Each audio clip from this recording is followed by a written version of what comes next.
जय जय श्री राधे। आप सभी का मेरे स्पिरिचुअल माइंड डायरी चैनल पर हार्दिक स्वागत है।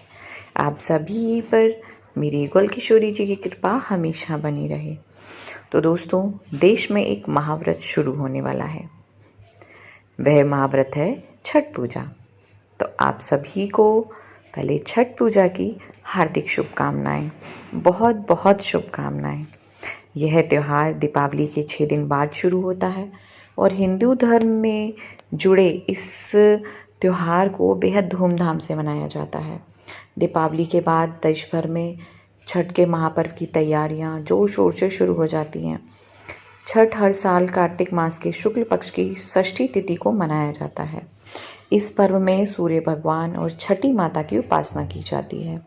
यह त्यौहार विशेष रूप से स्त्रियों के लिए बेहद खास होता है।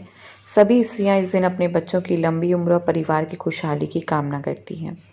यह व्रत इस हिंदू धर्म के सबसे कठिन उपवासों में से एक उपवास है। छठ महापर्व पूरे 4 दिन का त्यौहार है और इसमें महिलाएं 36 घंटों तक निर्जला व्रत रखती हैं। यह त्यौहार पूर्वी उत्तर प्रदेश, बिहार, झारखंड आदि राज्यों में उत्साह के साथ मनाया जाता है। आस्था से जुड़े इस पर्व में बहुत सारे कठिन नियमों का भी पालन करना होता है।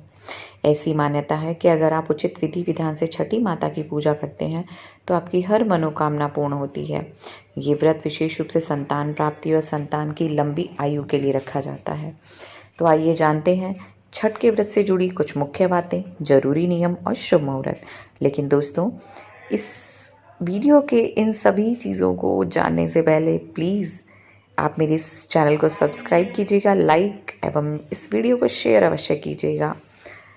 और आपके इस हृदय से भरे हुए प्रेम के लिए बहुत बहुत धन्यवाद, जिन्होंने भी मेरे इस चैनल को लाइक किया हुआ है एवं सब्सक्राइब किया हुआ है। आगे भी मेरी इन वीडियोस को देखने के लिए मेरे चैनल को सब्सक्राइब करना नहीं भूलिएगा। तो दोस्तों, अब आगे शुरुआत करते हैं इस वीडियो में। छठ पूजा व्रत की सही विधि। छठ व्रत के 4 दिनों में नहाए खाए, खरना, संध्या अर्घ और उषा अर्घ का विशेष महत्व होता है। सभी लोग इन 4 दिनों में सूर्य भगवान और छठी माता की आराधना करते हैं। सूर्य भगवान अपने भक्तों को सुखी परिवार और अच्छी सेहत का आशीर्वाद देते हैं। इसके साथ ही यह व्रत माता षष्ठी को भी प्रसन्न करता है, जो अपने भक्तों को संतान सुख के साथ साथ समृद्धि का वरदान देती हैं। तो दोस्तों, पहले दिन क्या करना चाहिए?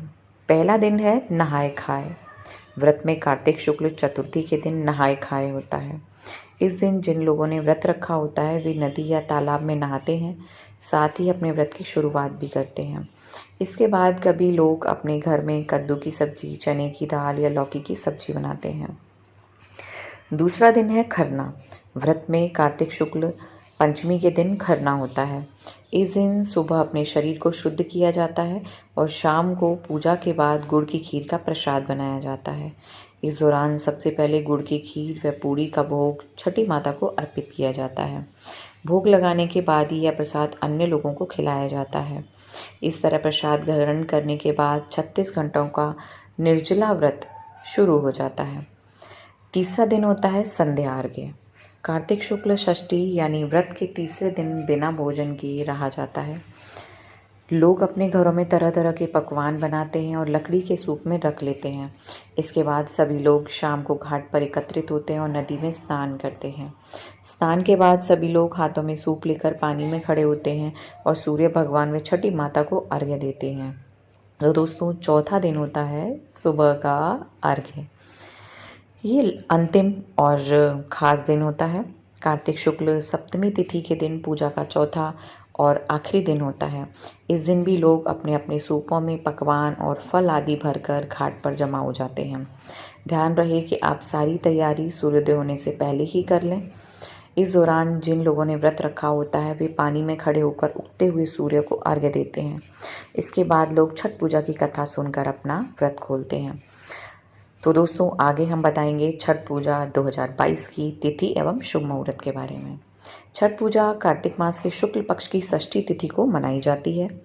साल 2022 में छठ पूजा का महापर्व 28 अक्टूबर से शुरू होने जा रहा है।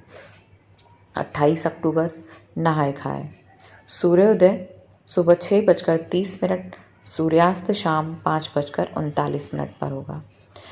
वहीं 29 अक्टूबर खरना होगा, जिसमें सूर्योदय होगा सुबह 6:31 और सूर्यास्त होगा 5:38 पर। तृतीय दिन होगा 30 अक्टूबर शाम का सूर्य अर्घ्य। सूर्योदय सुबह 6:31, सूर्यास्त होगा शाम 5:38 पर। एवं 31 अक्टूबर अंतिम दिन, इस दिन सूर्य को सुबह अर्घ्य दिया जाएगा। तो इस दिन सूर्योदय का शुभ मुहूर्त होगा 6:32 और सूर्यास्त होगा शाम को 5:37 पर। तो दोस्तों ये थे इस छठ पूजा विधि के मुहूर्त। इन बातों का इस व्रत में खास ध्यान रखना चाहिए जो मैं आगे इस वीडियो में बताने जा रही हूँ, क्योंकि तभी आपका व्रत संपूर्ण तरीके से पूरा माना जाता है और छठी माता आपकी सभी मनोकामनाएं पूरी कर देंगी। तो दोस्तों ये खास बातें हैं कि छठ पूजा के दिन सबसे पहले सुबह जल्दी उठकर अपनी दैनिक क्रियाओं को पूरा कर लें। चारों दिन साफ सुथरे वस्त्र ज़रूर पहनें और घर की साफ सफाई का भी ध्यान रखें। तीसरा है कि छोटे बच्चों को पूजा के सामान से थोड़ा दूर रखें। अगला है, इस पर्व में 36 घंटों का निर्जला उपवास रखा जाता है। व्रत के दौरान कोई भी स्त्री पलंग या चारपाई का प्रयोग ना करे। अगला है, अपनी भाषा पर संयम रखें और अभद्र तरीके से बात ना करें और रूड वर्ड्स ना यूज़ करें। अगला है, उसके बाद आखिरी दिन पर सूर्यदेव को अर्घ्य देने के बाद ही व्रत का पारण करें। व्रत के सभी नियमों का ध्यानपूर्वक पालन करें। पूजा से जुड़ी सभी सामग्री को पहले ही एकत्रित कर लें। लेकिन एक बात का खास ध्यान रखना है, इस महापर्व में किसी भी तरह का तामसिक भोजन ना करें, जैसे मांस, मछली, शराब, प्याज, लहसुन, अंडा आदि। आखिरी दिन पूजा के दिन छठी माता की कथा ज़रूर सुनें। व्रत में इस कथा का बहुत महत्व माना गया है। तो दोस्तों इस छठी माता के पूजन के लिए कुछ सामग्री है जो कि आप ध्यान से सुनेंगे। इस त्यौहार में पूजा के लिए ज़रूरी सामग्री का विशेष ध्यान रखना होगा, जिसमें बांस की लकड़ी के सूप, दक्षिणा, पूजा थाली, गिलास, माचिस, कपूर, जोत बत्ती, अगरबत्ती, धूप बत्ती, चंदन, दीपक, घी, दूध, जल, चावल, सिंदूर, कुमकुम, चावल, नारियल, हल्दी, सुथनी, पान, सुपारी, अनाज, सफ़ेद फूल, व्रत कथा की किताब और फलों में मीठा नींबू, शरीफा, केला, खजूर, नाशपाती रखा जाता है। इसके साथ ही पकवानों में ठेकुआ, मालपुआ, मिठाई, सूजी का हलवा, पूड़ी और लड्डू आदि रखे जाते हैं। अब अंत में इस वीडियो में हम जानेंगे छठ पर्व के सूर्य मंत्र। छठ पर्व के दौरान कुछ ऐसे मंत्र पढ़े जाते हैं जो आपकी पूजा को सफल बनाने के लिए अति आवश्यक होते हैं। इन मंत्रों के उच्चारण से उपासक की मनोकामना पूर्ण हो जाती है। यदि आप अपने घर और परिवार की कुशलता की कामना के लिए छठ का व्रत रखते हैं तो इन मंत्रों का उच्चारण अवश्य करें। अर्घ्य के लिए सूर्यदेव का मंत्र है, ओम एहि सूर्यदेव सहस्रांशो तेजो राशि जगत्पते अनुकंपय मां भक्त्या घृणार्घ्यं दिवाकरः घृणार्घ्यं दिवाकरः। उसके बाद इन मंत्रों का जाप करेंगे। ओम सूर्याय नमः, ओम आदित्याय नमः, ओम भास्कराय नमः, ओम खगाय नमः, ओम भास्कराय नमः। अर्घ्य समर्पयामि। इन मंत्रों का जाप अवश्य करें और अंत में सूर्यदेव के इस मंत्र का जाप अवश्य करें। आदिदेव नमस्तुभ्यं प्रसीद मम भास्कर, दिवाकर नमस्तुभ्यं प्रभाकर नमोस्तुते, प्रभाकर नमोस्तुते। बोलो सूर्यदेव भगवान की जय, बोलो छठ माता की जय। तो दोस्तों आगे हम जानेंगे कि क्यों मनाई जाती है छठ पूजा आखिर।